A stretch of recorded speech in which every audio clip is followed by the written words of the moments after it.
1917-18 నాటికి ఉస్మానియా యూనివర్సిటీ వచ్చింది. ఉస్మానియా యూనివర్సిటీ వచ్చిన తర్వాత ఇక్కడ గ్రాడ్యుయేట్స్ పట్టభద్రులు ఇక్కడి నుంచి యూనివర్సిటీల్లో కాలేజీల్లో చదువుకొని వాళ్ళు కూడా ఉద్యోగం కోసం వెతకటం ప్రారంభిస్తున్నారు.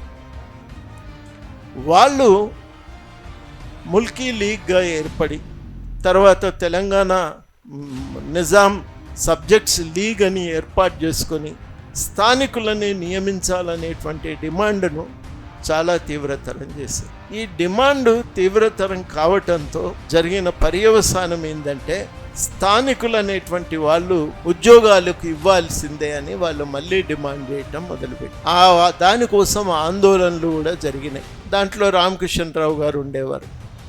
Mulki లీగు, British subjects లీగు, graduates association ఇట్లాంటివి ఏర్పడ్డాయి.